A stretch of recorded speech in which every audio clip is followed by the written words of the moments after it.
Hello बच्चों, good morning, good evening, good afternoon. Welcome to our channel C A NEET Dangal academy. आज हम question solve करने वाले हैं chapter cell the unit of life का lecture number 2, जिसमें आज हम क्या सॉल्व करने वाले हैं? एमसीक्यूज सॉल्व करने वाले हैं। तो चलिए स्टार्ट करते हैं। फर्स्ट क्वेश्चन है हमारे पास यहाँ, hypothesis that the bodies of animals and plants are composed of cells and product of cells was proposed by। Hypothesis कौन दिए थे जिसमें क्या था? बॉडीज जो एनिमल्स की रहती है और प्लांट्स की रहती है वो कंपोज रहती है cells and product of cells की। कौन से साइंटिस्ट बोले थे? क्या वो स्क्लेडन बोले थे? नहीं, स्क्लेडन नहीं बोले थे कि जो प्लांट्स और एनिमल्स की बॉडी रहती है वो cells and product of cells की बनी हुई रहती, तो स्क्लेडन तो नहीं बोले थे। तो फर्स्ट ऑप्शन हो गया गलत। क्या वो रुडोल्फ विर्कॉ बोले थे? नहीं, रुडोल्फ विर्कॉ भी नहीं बोले थे, तो थर्ड ऑप्शन भी गलत है यहाँ।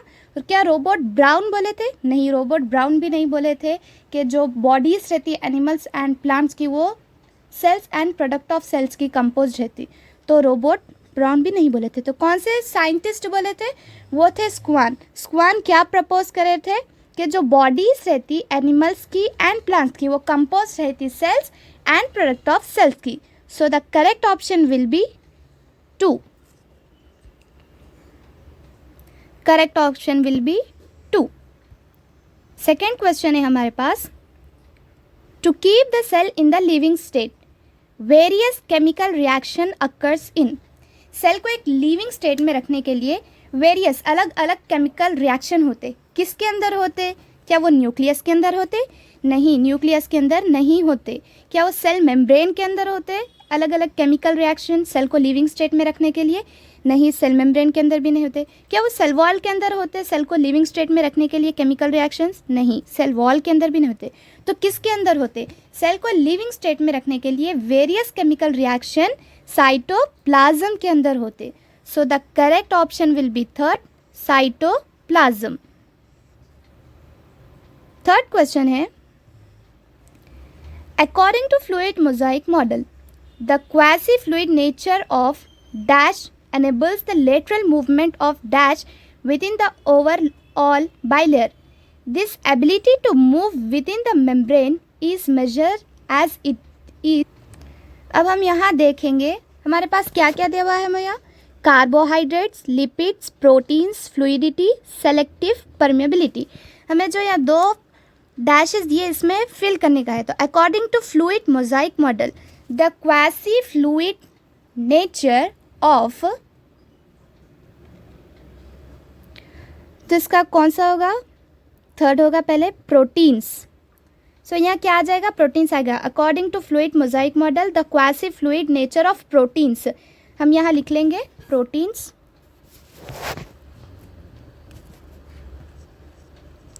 प्रोटीन्स प्रोटीन्स हमारे पास कौन सा ऑप्शन था? थर्ड ऑप्शन था। तो अब हम ऑप्शंस में देख लेंगे फर्स्ट थर्ड कहाँ आ रहा।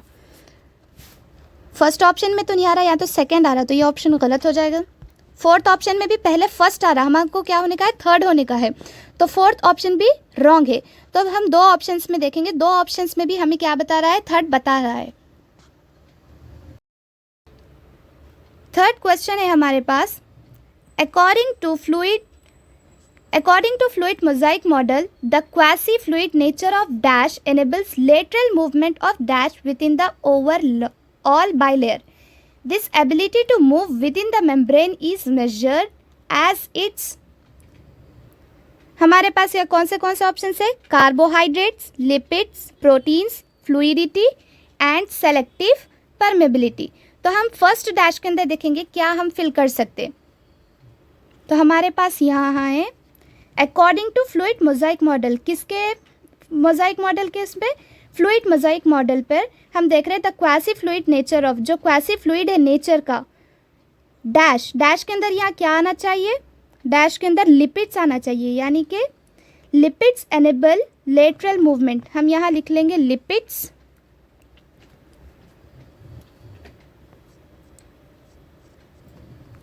लिपिड्स एनेबल्स लेटरल मूवमेंट, यानी लेटरल मूवमेंट नहीं होता लिपिड्स का। ऑफ के बाद डैश आ रहा है, तो हम यहाँ देख लेंगे ये डैश में क्या लिख सकते हैं हम? प्रोटीन्स। यहाँ लिख लेंगे हम प्रोटीन्स।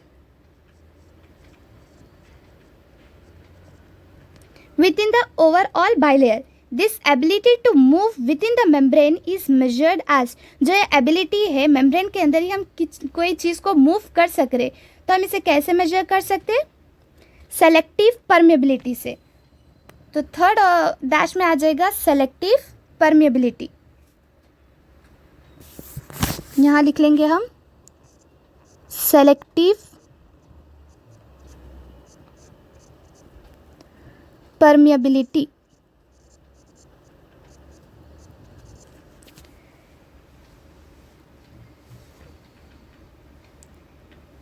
सेलेक्टिव परमेबिलिटी नहीं, फ्लूइडिटी से होता. यहाँ हम लिख लेंगे फ्लूइडिटी. सेलेक्टिव परमेबिलिटी से नहीं होता, फ्लूइडिटी से होता. So the correct option will be first, second, third and fourth. जो भी हम डैश में भरे तो वो कौन से उसमें का भरे? हम लिपिड्स भरे और प्रोटीन्स के बारे में भरे और फ्लूइडिटी के बारे में हम इसके अंदर ऑप्शन में फिल करें. So the correct option will be first. Fourth question है हमारे पास, which of the following is not dependent upon fluidity of the cell membrane. 4 options में कौन सा डिपेंड नहीं होता सेल मेम्ब्रेन के फ्लूइडिटी पे? क्या वो एंडोसाइटोसिस है? नहीं, वो एंडोसाइटोसिस नहीं है. क्या वो सिक्रीशन है? नहीं, वो सिक्रीशन भी नहीं है. क्या वो सेल ग्रोथ है जो डिपेंड नहीं होता फ्लूइडिटी ऑफ सेल मेम्ब्रेन के? नहीं, सेल ग्रोथ भी नहीं है. तो कौन सा ऑप्शन करेक्ट है? सेलेक्टिव परमेबिलिटी, जो डिपेंड नहीं रहता फ्लूइडिटी ऑफ सेल मेम्ब्रेन पे. So the correct option will be first, selective permeability. Fifth question है हमारे पास, transport of molecules across the membrane against their concentration gradient is. जो transport होता है मॉलिक्यूल्स का across the membrane against their concentration gradient. First option है हमारे पास एन एनर्जी इंडिपेंडेंट प्रोसेस. क्या ये एनर्जी इंडिपेंडेंट प्रोसेस है? नहीं, ये एनर्जी इंडिपेंडेंट प्रोसेस नहीं है. क्या वो ऑस्मोसिस है? नहीं, वो ऑस्मोसिस भी नहीं हो सकता. क्या वो डिफ्यूजन है, जो मॉलिक्यूल्स का ट्रांसपोर्ट होता है cross the membrane against their concentration gradient? क्या वो डिफ्यूजन है? नहीं, डिफ्यूजन भी नहीं है. सो करेक्ट ऑप्शन कौन सा है हमारे पास? हमारे पास करेक्ट ऑप्शन है फोर्थ, यानी कि एन एनर्जी डिपेंडेंट प्रोसेस. जो मॉलिक्यूल का ट्रांसपोर्ट होता है across the membrane against their concentration gradient, वो कैसा रहता है? डिपेंडेंट प्रोसेस रहता है, इंडिपेंडेंट प्रोसेस नहीं रहता. So the correct option will be fourth, an energy dependent process. Sixth question है हमारे पास, mark the correct statement related to cell wall. हमें करेक्ट स्टेटमेंट्स बताना है किसके? सेल वॉल के. तो हमारे पास फर्स्ट है हमारे पास, क्या वो नॉन लिविंग रिजिड स्ट्रक्चर रहता? यस, सेल वॉल एक नॉन लिविंग रिजिड स्ट्रक्चर रहता. तो ये बात सही है, ए करेक्ट है. Present in fungi and plants. क्या वो फंगाई और प्लांट्स दोनों के अंदर भी प्रेजेंट रहता? यस, दोनों के अंदर भी प्रेजेंट रहता है. ये सी है हमारे पास, provides barriers to undesirable macromolecules. हाँ, ये बात भी सही है कि वो प्रोवाइड करता बैरियर्स अनडिजायरेबल मैक्रोमोलिक्यूल्स के लिए. सी भी सही है. Primary cell wall is capable of growth. जो सेल वॉल की प्राइमरी सेल वॉल रहती, क्या वो कैपेबल रहती ग्रोथ के लिए? हाँ, जो प्राइमरी सेल वॉल रहती वो कैपेबल रहती ग्रोथ के लिए. तो ये बात भी सही है. Primary wall gradually diminish as cell mature. जो प्राइमरी वॉल रहती, जैसे जैसे सेल मैच्योर होता रहता, वो डिमिनिश होती रहती. क्या ये बात सही है? हाँ, ये बात भी सही है. तो हमारे पास A B C D E सब सही है. तो इसका करेक्ट ऑप्शन कौन सा हो जाएगा? फोर्थ, यानी all are correct. So the correct option will be fourth, all are correct. हमारे पास सेवेंथ क्वेश्चन है, oligosaccharides present on the outer surface of plasma membrane are important for. Oligosaccharides present रहते हैं outer surface of plasma membrane, यानी कि plasma membrane के outer surface पे क्या पाए जाते? ओलिगोसैकेराइड्स पाए जाते. वो इंपॉर्टेंट किस लिए रहते? क्या वो फ्लूइडिटी ऑफ प्लाज्मा मेम्ब्रेन के लिए इंपॉर्टेंट रहते वहाँ? नहीं, इसके लिए इंपॉर्टेंट नहीं रहते. क्या वो स्टेबिलिटी ऑफ प्लाज्मा मेम्ब्रेन के लिए ओलिगोसैकेराइड प्रेजेंट रहते हैं outer surface of plasma membrane पर? नहीं, ये बात भी गलत है. क्या वो selective permeability of plasma membrane के लिए वहाँ प्रेजेंट रहते हैं outer surface of plasma membrane पे? नहीं, outer मेम्ब्रेन पर ये इसलिए भी प्रेजेंट नहीं रहते। क्या वो सेल टू सेल रिकॉग्निशन के लिए प्रेजेंट रहते? यस, ओलिगोसैकेराइड्स प्रेजेंट रहते outer surface of plasma membrane के लिए, सेल टू सेल रिकॉग्निशन के लिए। So the correct option will be first, cell to cell recognition. 8th question है हमारे पास यहाँ, the fluid nature of plasma membrane is important from the point of view of how many functions in the list given below. जो fluid nature रहता plasma membrane का वो किस लिए इंपॉर्टेंट रहता, कौन से पॉइंट ऑफ व्यू से वो इंपॉर्टेंट रहता, अब हम यहाँ देखेंगे। फर्स्ट हमारे पास क्या दिया गया, सेल डिवीजन। क्या वो सेल डिवीजन के लिए जो फ्लूइड नेचर रहता है वो प्लाज्मा मेम्ब्रेन का क्या इंपॉर्टेंट है? हाँ, ये बात सही है, तो ये फर्स्ट करेक्ट। क्या वो एंडोसाइटोसिस के लिए ज़रूरी है फ्लूइड नेचर में रहना प्लाज्मा मेम्ब्रेन का? हाँ, ये बात भी सही है, तो ये 2 हो चुके हैं हमारे पास। सिक्रीशन के लिए क्या प्लाज्मा मेम्ब्रेन का फ्लूइड नेचर में रहना ज़रूरी है? हाँ, ये बात भी सही है कि सिक्रीशन के लिए प्लाज्मा मेम्ब्रेन का फ्लूइड नेचर में होना ज़रूरी है। क्या वो सेल ग्रोथ के लिए प्लाज्मा मेम्ब्रेन का एक फ्लूइड नेचर में होना ज़रूरी है? हाँ, ये बात भी सही है, तो 4 हो चुके हैं यहाँ। फॉर्मेशन ऑफ इंटरसेलुलर जंक्शन के लिए क्या प्लाज्मा मेम्ब्रेन का एक फ्लूइड नेचर में होना क्या ज़रूरी है? हाँ, ये बात भी सही है, तो यहाँ 5 के 5 भी सही है। तो हम यहाँ ऑप्शंस में देख लेंगे, फर्स्ट तो ऑप्शन नहीं हो सकता क्योंकि हमारे पास 5 के 5 भी सही आ रहे हैं इनके फंक्शंस, तो 4 तो नहीं हो सकता, तो फर्स्ट ऑप्शन हो गया हमारे पास रॉन्ग। अब हम सेकेंड ऑप्शन देखेंगे, सेकेंड ऑप्शन भी 3 बता रहा, 3 नहीं, हमारे पास 5 स्टेटमेंट के 5 स्टेटमेंट भी सही है, तो सेकेंड ऑप्शन भी रॉन्ग हो चुका है। थर्ड ऑप्शन भी गलत है क्योंकि यहाँ 2 दे रहा है। फोर्थ ऑप्शन करेक्ट है जिसके अंदर 5 के 5 स्टेटमेंट सही है बोल के बता रहा, so the correct option will be 4। अब हमारे पास 9th क्वेश्चन है, presence of which of the following in an eukaryotic cell differentiate it from prokaryotic cell. कौन सी एक ऐसी यूनिक चीज़ यूकैरियोट के पास पाई जा रही है जो डिफरेंट कर रही है उसको प्रोकैरियोट से? क्या वो सेल मेम्ब्रेन है? नहीं, सेल मेम्ब्रेन यूकैरियोट के पास भी पाया जाता, प्रोकैरियोट के पास भी पाया जाता, तो ये तो डिफरेंशिएट नहीं कर रही, सो ये तो ऑप्शन गलत है।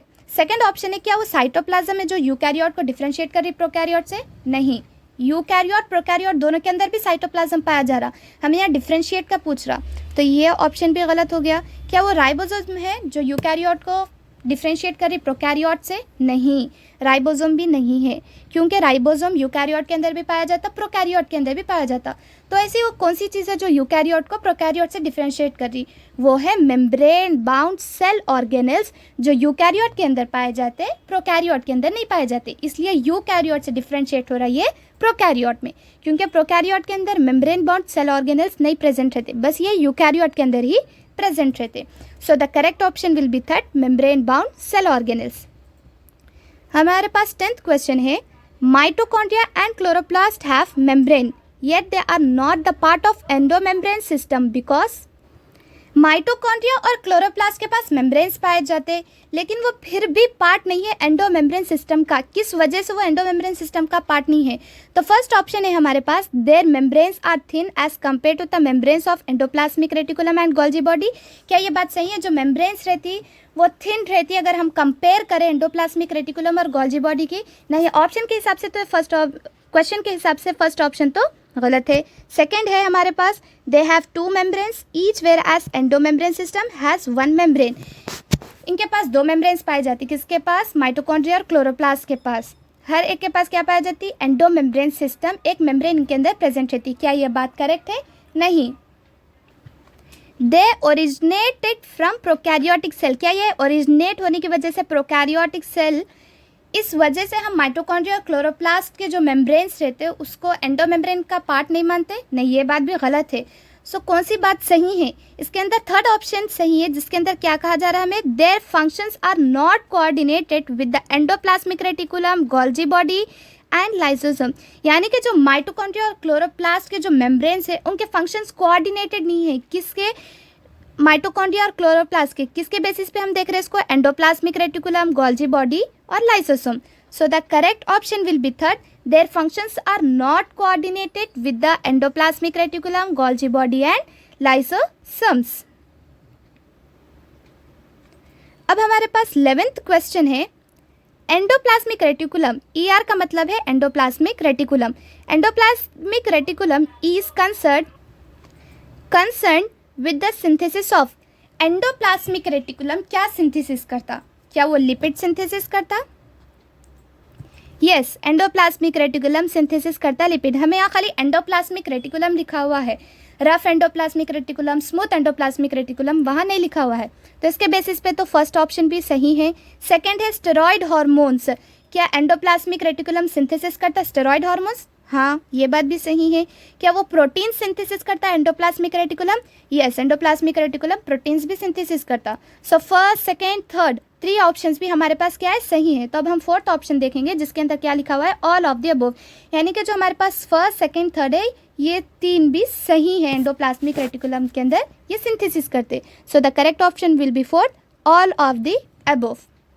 12th क्वेश्चन है हमारे पास, rough endoplasmic reticulum, RER। Rough endoplasmic reticulum के अंदर क्या क्या रहता है अब हम यहाँ देखेंगे। Bears ATS ribosome on their outer surface, क्या उनके अंदर ATS राइबोसोम पाया जाता? हाँ, ये बात सही ही है। यहाँ हमें क्या बोल रहा, find out the incorrect statement, हमें इनकरेक्ट स्टेटमेंट बताना है, करेक्ट स्टेटमेंट नहीं बताना है। या रफ एंडोप्लाज्मिक रेटिकुलम के अंदर तो ATS राइबोसोम पाया जाता, तो ये स्टेटमेंट करेक्ट है। Frequently observed in the cells actively involve in protein synthesis and secretion, यानी कि जो रफ एंडोप्लाज्मिक रेटिकुलम का फंक्शन है वो क्या है, प्रोटीन सिंथेसिस करना और सिक्रीशन है। तो ये स्टेटमेंट भी सही है। Are extensive and continuous with outer nuclear membrane, ये एक्सटेंसिव रहते और कंटिन्यूस रहते किससे, आउटर न्यूक्लियर मेम्ब्रेन से। क्या ये बात सही है? हाँ, ये बात भी सही है। D, synthesises steroid hormones in animal cells, क्या ये सिंथेसाइज करते स्टेरॉयड हार्मोन्स को एनिमल सेल्स के अंदर? नहीं, इनका ये फंक्शन नहीं होता। So the correct option will be fourth, D only, यानी कि जो इसके अंदर इनकरेक्ट स्टेटमेंट है वो डी ही है। वो क्या बोल रहा है हमें, जो सिंथेसाइज होता है स्टेरॉयड हार्मोन्स का वो एनिमल सेल्स के अंदर रफ एंडोप्लाज्मिक रेटिकुलम करता बोल रहा है, लेकिन ये बात गलत है।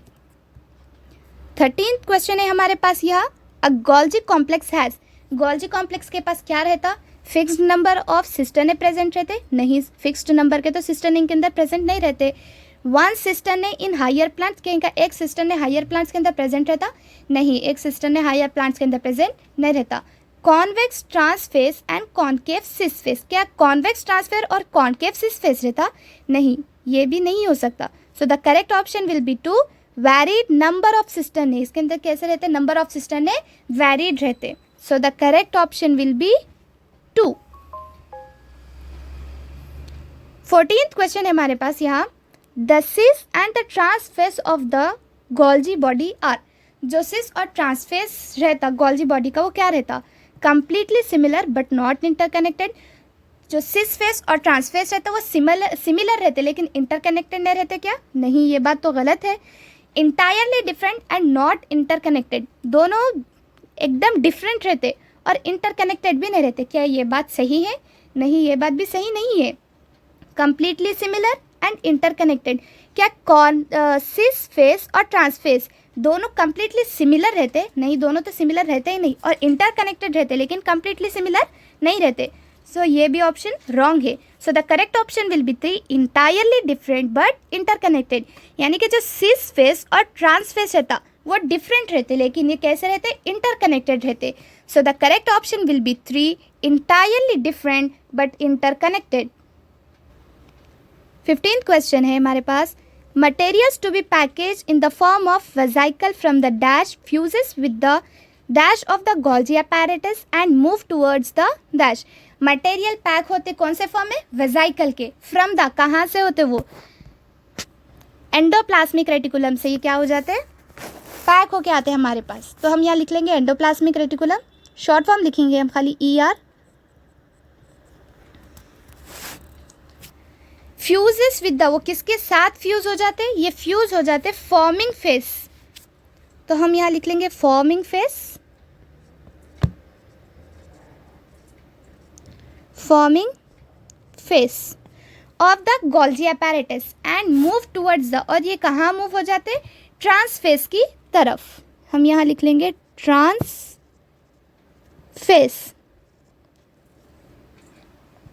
यानी कि जो मटेरियल है तो वो पैक हो जाता कौन से फॉर्म में, वेजाइकल के, कहाँ, एंडोप्लाज्मिक रेटिकुलम के पास, और कहाँ फ्यूज होता, फॉर्मिंग फेस के पास, किसके, गोल्जी apparatus के, और कहाँ चले जाता ये, मूव टुवर्ड्स द ट्रांसफेस। हम यहाँ देख लेंगे first endoplasmic reticulum, second forming phase, third कौन सा है, trans phase. So the correct option will be fourth, जिसमें क्या है, एंडोप्लाज्मिक रेटिकुलम फर्स्ट है, second forming phase, third trans phase.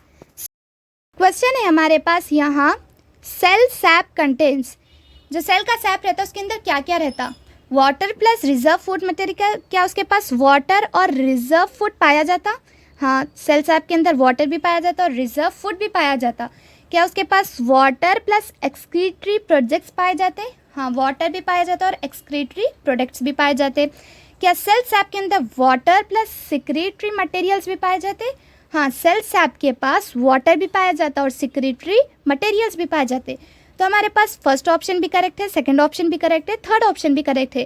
तो हमारे पास यह करेक्ट ऑप्शन कौन सा हो जाएगा, फोर्थ, यानी कि all of the above. 18th question है हमारे पास, in plant cells the vacuole can occupy up to dash of the volume of the cell. यानी प्लांट सेल्स के अंदर वैक्यूल ऑक्यूपाई करते हैं कितना वॉल्यूम ऑफ द सेल. अब हम ये ऑप्शंस में देखेंगे. फर्स्ट ऑप्शन है हमारे पास 10%. क्या 10% ऑक्यूपाई करते, नहीं 10% ऑक्यूपाई नहीं करते. क्या वो 50% ऑक्यूपाई करते प्लांट सेल के अंदर, नहीं 50% भी ऑक्यूपाई नहीं करते. क्या वो 70% ऑक्यूपाई करते प्लांट सेल के अंदर, नहीं 75% भी ऑक्यूपाई नहीं करते. तो कितने परसेंट ऑक्यूपाई करते वो, 90% ऑक्यूपाई करते. So the correct option will be two 90%. 19th question है हमारे पास, in which of the following option function is correctly match with their particular cellular structure. नीचे हमें हमारे पास ऑप्शंस दिए गए हुए और हमें ये बोला जा रहा है कि कौन सा फंक्शन करेक्टली मैच है उसके सेल्यूलर स्ट्रक्चर के साथ.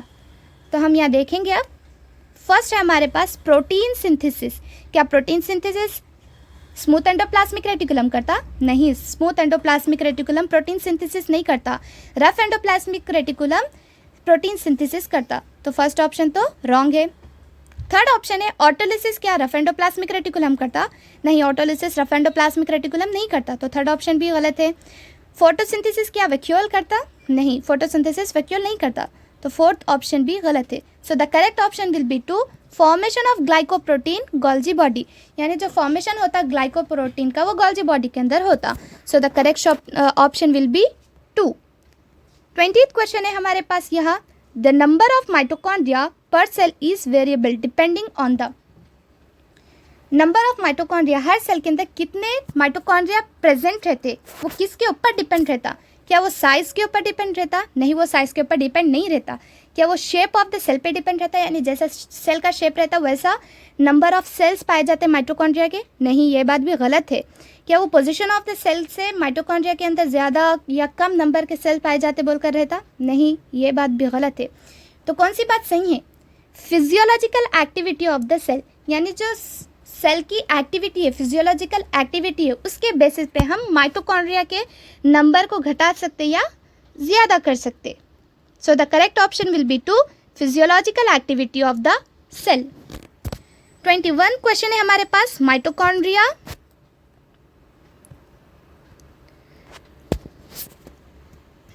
Mitochondria are easily visible under the microscope. क्या माइटोकॉन्ड्रिया को इजीली देख सकते हैं माइक्रोस्कोप के अंदर, नहीं हम इसे नहीं देख सकते. तो फर्स्ट ए तो गलत है हमारे पास. सेकेंड देखेंगे हम B, mitochondria typically sausage shaped और सिलिंड्रिकल. क्या माइटोकॉन्ड्रिया सॉसेज शेप या सिलिंड्रिकल शेप के रहते, हाँ बी सही है हमारे पास. थर्ड है mitochondria double membrane bound structure. क्या mitochondria double membrane bound structure रहते, yes mitochondria double membrane bound structure रहते. तो सी भी सही है हमारे पास.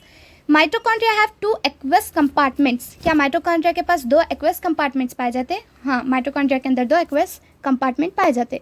तो हमारे पास बी सी डी सही है, लेकिन ए गलत है. अब हम ऑप्शंस में देख लेंगे, ए डी करेक्ट. क्या ए डी करेक्ट है, ए तो रॉन्ग ही है, तो ये तो ऑप्शन नहीं हो सकता. सेकंड ऑप्शन है ए बी करेक्ट, ए तो हमारे पास इनकरेक्ट ही है, तो ये भी नहीं हो सकता.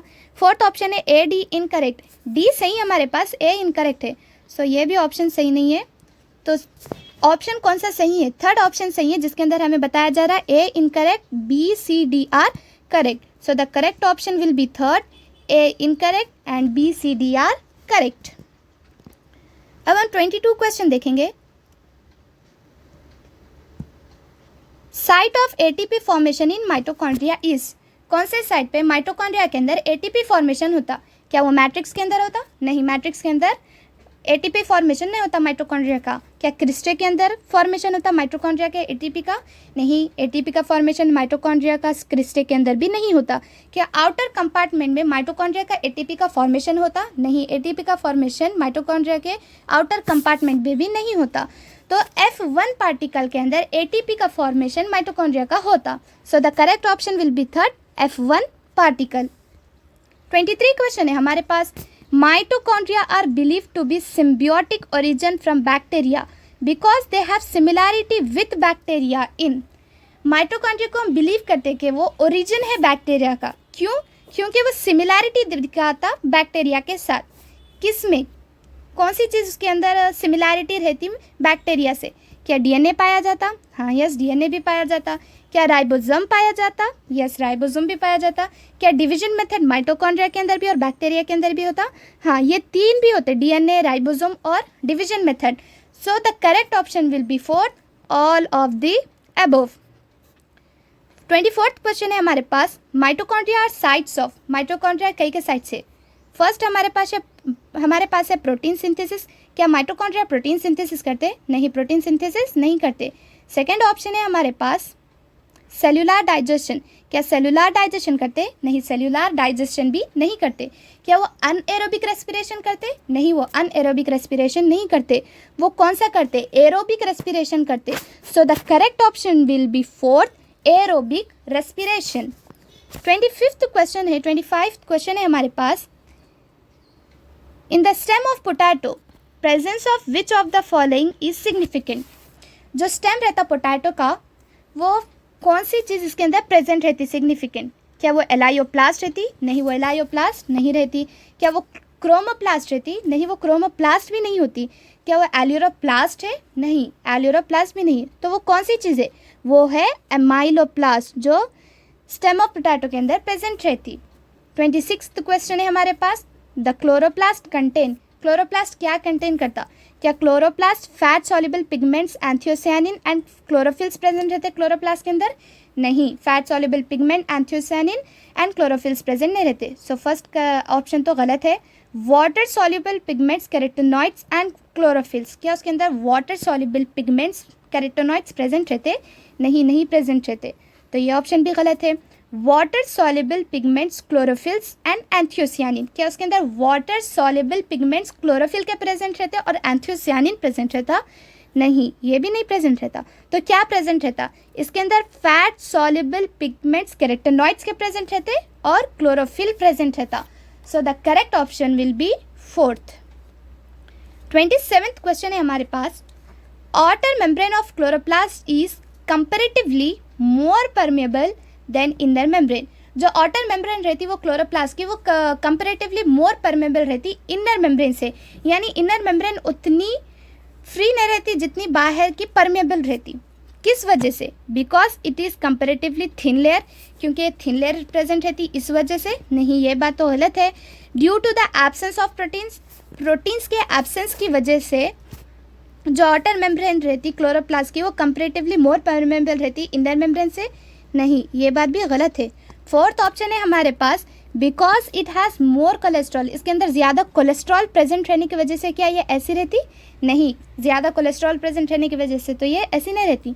So the correct option will be third, due to the presence of porins, porins present रहने की वजह से जो आउटर मेम्ब्रेन रहती क्लोरोप्लास्ट की, वो कंपेरेटिवली मोर परमेबल रहती इनर मेम्ब्रेन से। अब हम 28 क्वेश्चन करेंगे। 28 क्वेश्चन है, the stroma of the chloroplast contain enzyme for the synthesis of. जो स्ट्रोमा रहता है क्लोरोप्लास्ट का, वो क्या कंटेन करता है? एंजाइम कंटेन करता है। किसकी सिंथेसिस के लिए?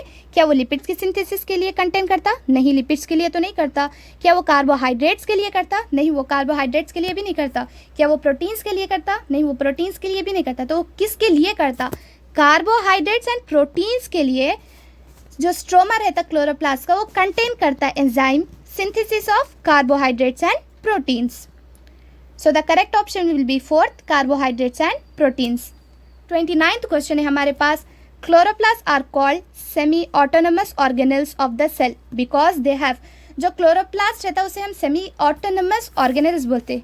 क्यों बोलते? क्योंकि इसके पास डीएनए आरएनए पाया जाता है, इस वजह से बोलते हैं हम? नहीं, इस वजह से तो हम इसे नहीं बोलते। कि इसके अंदर राइबोसोम पाए जाने की वजह से हम इसे ऐसा बोलते? नहीं, राइबोसोम प्रेजेंट रहने की वजह से हम इसे बोलते, और डीएनए और आरएनए प्रेजेंट रहने की वजह से भी हम इसे ऐसा बोलते। थर्ड ऑप्शन है हमारे पास enzyme for protein synthesis. Enzyme जो इसके अंदर क्लोरोप्लास्ट रहता, इसके अंदर हम इसे सेमी ऑटोनमस ऑर्गेनेल बोलते, क्योंकि इसके पास एंजाइम रहता प्रोटीन सिंथेसिस के लिए। यानी डीएनए आरएनए भी प्रेजेंट रहता, राइबोसोम भी प्रेजेंट रहता, और एंजाइम रहता प्रोटीन सिंथेसिस के लिए। यानी ये 3 ऑप्शंस भी सही हैं। So the correct option will be fourth, all of the above. Ribosomes are known as. 30 question है हमारे पास। Ribosome are known as. Ribosome क्या है? सेल विद इन सेल रहता क्या ये? नहीं। सो द फर्स्ट ऑप्शन तो हमारे पास गलत है। सेकेंड है लार्जेस्ट सेल ऑर्गेनेल। क्या राइबोसोम लार्जेस्ट सेल ऑर्गेनेल है? नहीं, राइबोसोम लार्जेस्ट सेल ऑर्गेनेल नहीं है। फोर्थ ऑप्शन है ऑटोनमस सेल ऑर्गेनेल। क्या राइबोसोम ऑटोनमस सेल ऑर्गेनेल है? नहीं, राइबोसोम तो ऑटोनमस सेल ऑर्गेनेल नहीं है। तो कौन सा सही है? राइबोसोम एक यूनिवर्सल सेल ऑर्गेनेल है। So the correct option will be third, ribosome is the universal cell organelle. 31 question है हमारे पास। Ribosome are composed of. Ribosome किससे बना हुआ रहता? क्या वो deoxyribonucleic acid and ribonucleic acid से बना हुआ रहता? नहीं, इससे बना हुआ नहीं रहता। तो फर्स्ट ऑप्शन तो गलत है। सेकेंड है हमारे पास डीऑक्सीराइबोन्यूक्लिक एसिड प्लस प्रोटीन से बना हुआ रहता?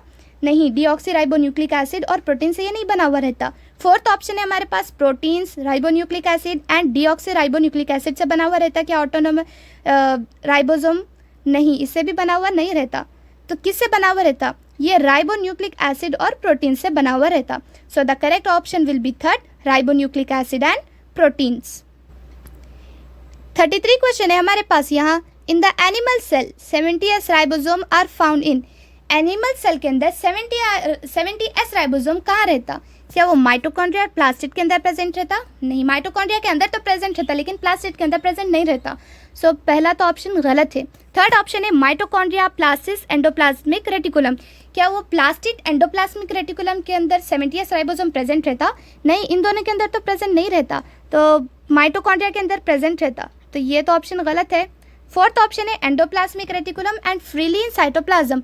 क्या ये बात सही है? जो एनिमल सेल के अंदर 70S राइबोसोम रहता, क्या वो एंडोप्लाज्मिक रेटिकुलम और फ्रीली इन साइटोप्लाज्म के अंदर प्रेजेंट रहता? नहीं, ये बात भी गलत है। तो कौन सी बात सही है? इसके अंदर सेकंड ऑप्शन सही है, जिसके अंदर क्या बताया जा रहा है? खाली माइटोकॉन्ड्रिया। यानी जो एनिमल सेल रहता है उसके अंदर 70S राइबोसोम किसके अंदर प्रेजेंट रहता? खाली माइटोकॉन्ड्रिया के अंदर ही प्रेजेंट रहता। So the correct option will be 2। 34th question है हमारे पास। An elaborate network of filamentous proteinaceous structure present in the cytoplasm is involved in। जो elaborate network रहता filamentous proteinaceous structure का, वो जो प्रेजेंट रहता साइटोप्लाज्म के अंदर, वो किसके अंदर इन्वॉल्व रहता? क्या वो इंट्रासेल्यूलर डाइजेशन के अंदर इन्वॉल्व रहता? नहीं, वो इंट्रासेल्यूलर डाइजेशन के अंदर इन्वॉल्व नहीं रहता। क्या वो एटीपी फॉर्मेशन के अंदर इन्वॉल्व रहता? नहीं, वो एटीपी फॉर्मेशन के अंदर भी इन्वॉल्व नहीं रहता। क्या वो कार्बोहाइड्रेट सिंथेसिस के लिए इन्वॉल्व रहता? नहीं, वो कार्बोहाइड्रेट सिंथेसिस के लिए भी इन्वॉल्व नहीं रहता। तो वो किसके लिए इन्वॉल्व रहता? वो maintenance of the shape of the cell के लिए elaborate network of filamentous proteinaceous structure present जो रहता साइटोप्लाज्म के अंदर, वो इन्वॉल्व रहता maintenance of the shape of the cell. So the correct option will be 2। 35 question है हमारे पास। Both the cilium and flagellum emerge from. जो सीलिया है और फ्लैजेला, यानी सीलियम और फ्लैजेलम है, वो कहाँ से एमर्ज होता? सेंट्रियोल से एमर्ज होता। Centriole like structure called the basal body. So the correct option will be 2, centriole. 36 question है हमारे पास। Cilium and flagellum are. Cilium और फ्लैजेलम क्या है? क्या वो विदाउट कवरिंग रहते? नहीं, ये बात तो सही नहीं है। Covered with 2 membrane. क्या वो 2 मेम्ब्रेन से कवर्ड रहते? नहीं, ये भी बात गलत है। Outgrowths of the cell wall. क्या ये आउट ग्रोथ है सेल वॉल की? नहीं, ये आउट ग्रोथ नहीं है सेल वॉल की। फोर्थ ऑप्शन है कवर्ड विथ प्लाज्मा मेम्ब्रेन। क्या सीलियम और फ्लैजेलम कवर्ड रहते प्लाज्मा मेम्ब्रेन से? हाँ, ये बात सही है कि जो सीलियम और फ्लैजेलम रहते हैं वो कवर्ड रहते हैं प्लाज्मा मेम्ब्रेन से। So the correct option will be 4th, covered with plasma membrane. 37th question है। Arms of 8 tubules in cilium and flagellum consist of an enzyme protein. जो आर्म्स रहते हैं 8 ट्यूब्यूल्स के, सीलियम और flagellum के, वो एक एंजाइम कंसिस्ट करती है, एक एंजाइम प्रोटीन। वो क्या है? क्या वो एक्टिन है? नहीं, वो एक्टिन नहीं होता। क्या वो मायोसिन है? नहीं, वो मायोसिन भी नहीं है। क्या वो ट्यूबुलिन है? नहीं, वो ट्यूबुलिन भी नहीं है। वो कौन सा एंजाइम प्रोटीन है, एंजाइमेटिक प्रोटीन है? वो है dynein. So the correct option will be 2 dynein. 38 question है हमारे पास, which of the following is correct regarding arrangement of microtubules in centrioles? कौन सा इसके अंदर करेक्ट है? किसके regarding? Arrangement of microtubules centrioles के अंदर। सेंट्रियोल्स के अंदर जो माइक्रोट्यूब्यूल्स का अरेंजमेंट रहता, उसके बारे में हमें यह बताना है। क्या जो माइक्रोट्यूब्यूल्स का अरेंजमेंट रहता सेंट्रियोल्स के अंदर, क्या वो 9 डबलेट प्लस 2 का रहता? नहीं, वो 9 डबलेट प्लस 2 का नहीं रहता। क्या वो 9 ट्रिपलेट प्लस 2 का रहता? नहीं, वो 9 ट्रिपलेट प्लस 2 का भी नहीं रहता। क्या वो 9 डबलेट प्लस 0 का रहता? नहीं, 9 डबलेट प्लस 0 का भी अरेंजमेंट नहीं रहता। क्या वो 9 ट्रिपलेट प्लस 0 का अरेंजमेंट रहता? हाँ, ये बात सही है। जो माइक्रोट्यूब्यूल का अरेंजमेंट रहता है सेंट्रियोल्स के अंदर, वो 9 ट्रिपलेट प्लस 0 का रहता। So the correct option will be 3 9 triplet plus 0। 39 question है हमारे पास, radial spoke in centrioles connect peripheral microtubules. जो रेडियल स्पोक्स रहते सेंट्रियोल्स के अंदर, वो कनेक्ट करते पेरिफेरल माइक्रोट्यूब्यूल्स को। कैसे? With each other. क्या एक दूसरे से कनेक्ट होते? नहीं। With central tubule. क्या वो सेंट्रल ट्यूब्यूल से कनेक्ट हो जाते रेडियल स्पोक और सेंट्रियोल्स पेरिफेरल माइक्रोट्यूब्यूल को? नहीं, ये बात भी गलत है। क्या वो सेंट्रल हब से जुड़ जाते? हाँ, ये बात सही है। जो रेडियल स्पोक्स रहते सेंट्रियोल्स के अंदर, वो कनेक्ट हो जाते पेरिफेरल माइक्रोट्यूब्यूल से सेंट्रल हब के साथ। सो the correct option will be 3 with central hub. अब हम 40th क्वेश्चन देखेंगे, विथ एंडोप्लाज्मिक।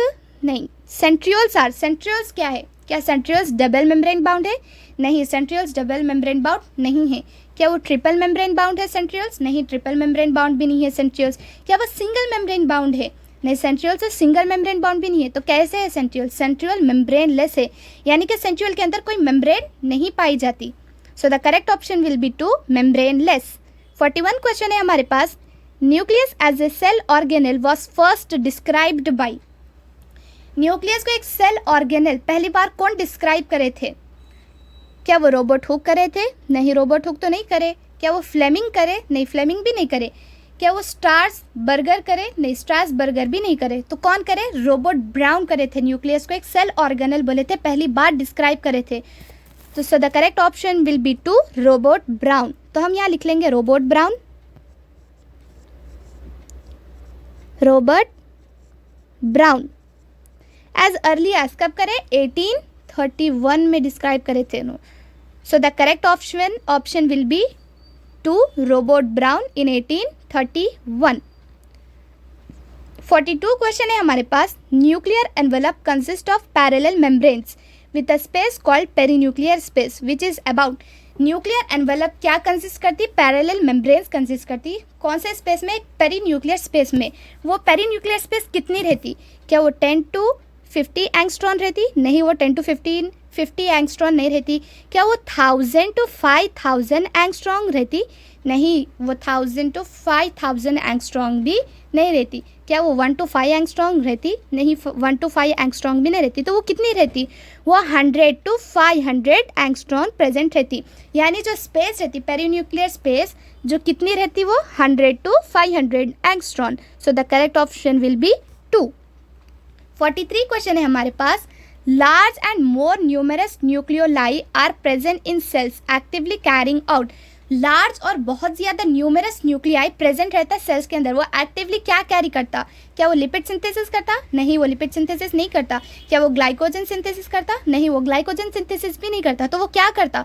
वो करता protein synthesis. So the correct option will be 3 protein synthesis. 44th question है हमारे पास यहाँ, spherical structure present in the nucleoplasm, membraneless, site for ribosomal RNA synthesis. Above given information are true for which cell structure? जो हमें ऊपर information दी गई वो कौन से सेल के लिए सही है? स्पेरिकल स्ट्रक्चर किसके अंदर प्रेजेंट रहता? न्यूक्लियोलस के अंदर प्रेजेंट रहता। Present in the nucleoplasm, nucleoplasm के अंदर क्या प्रेजेंट रहता? न्यूक्लियोलस प्रेजेंट रहता। मेम्ब्रेन लेस कौन सा रहता? न्यूक्लियोलस ही रहता। मेम्ब्रेनलेस तो राइबोसोम भी रहता, लेकिन यहाँ में दो के हिसाब से तो थर्ड भी न्यूक्लियोलस ही आता। Site for ribosomal RNA synthesis, ribosomal RNA synthesis कौन करता? न्यूक्लियोलस ही करता। So the correct option will be first, nucleolus. 45 question है हमारे पास। Read the following statement A to D. हमें क्या करना है? ए टू डी पूरे स्टेटमेंट्स पढ़ना है।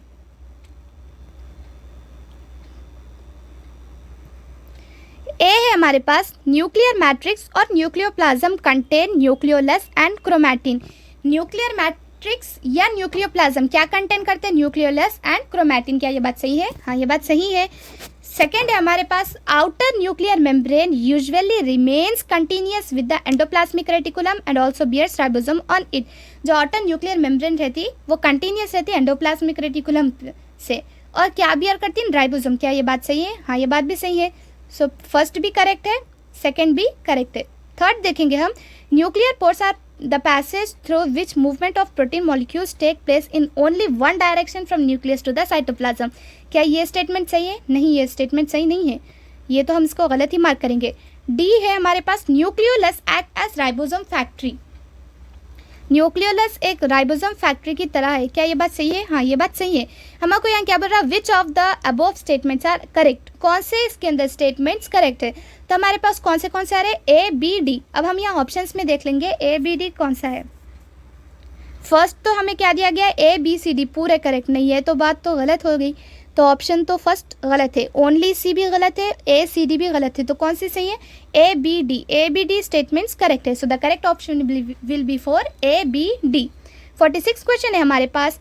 Interface nucleus has loose and distinct network of nucleoprotein fibres called chromatin, but during different stages of cell division cell show structure chromosomes in place of the. Interphase nucleus के पास क्या रहता है? Loose और indistinct network रहता है nucleoprotein का, nucleoprotein fibres का, जिसे हम क्या बोलते हैं? क्रोमैटिन बोलते हैं। लेकिन जब different stage of cell division के अंदर सेल क्या शो करता? स्ट्रक्चर क्रोमोसोम शो करता। किसके अंदर शो करता वो? क्या वो साइटोप्लाज्म के अंदर शो करता? नहीं, वो साइटोप्लाज्म के अंदर शो नहीं करता। क्या वो माइटोकॉन्ड्रिया के अंदर शो करता? नहीं, वो माइटोकॉन्ड्रिया के अंदर भी शो नहीं करता। क्या वो न्यूक्लियोलस के अंदर शो करता? नहीं, वो न्यूक्लियोलस के अंदर भी शो नहीं करता। तो किसके अंदर शो करता? न्यूक्लियस के अंदर शो करता वो structure chromosome. So the correct option will be 1, nucleus. 47 question है हमारे पास। Histone proteins are rich in which of the following amino acids. Histone proteins rich रहते कौन से एमिनो एसिड के अंदर? क्या वो आर्गेनाइन एंड हिस्टेडाइन के अंदर रिच रहते? नहीं, आर्गेनाइन और हिस्टेडाइन के अंदर रिच नहीं रहते। क्या वो हिस्टेडाइन एंड लाइसाइन के अंदर रिच रहते? नहीं, वो हिस्टेडाइन एंड लाइसाइन के अंदर भी रिच नहीं रहते। क्या वो ट्रिप्टोफैन एंड लाइसाइन के अंदर रिच रहते? नहीं, वो ट्रिप्टोफैन एंड लाइसाइन के अंदर भी रिच नहीं रहते। तो वो किसके अंदर रिच रहते? वो आर्गेनाइन एंड लाइसाइन के अंदर रिच रहते amino acids. So the correct option will be 2। 48 question है हमारे पास। Every chromosome essentially has the dash on the sides of which disc shape structure called dash are present. Choose the correct words for the blanks respectively. हमें यहाँ 2 dash दिए, इसमें हमको क्या करना है? फिल करने का है। तो हम पहले देख लेंगे यहाँ सेंट्रोजोम है सेंट्रियोल से, तो ये तो ऑप्शन रॉन्ग है। सेकेंड ऑप्शन देख लेंगे हम, काइनेटोकोर सेंट्रोजोम। काइनेटोकोर सेंट्रोजोम भी नहीं हो सकता, तो ये ऑप्शन भी रॉन्ग है।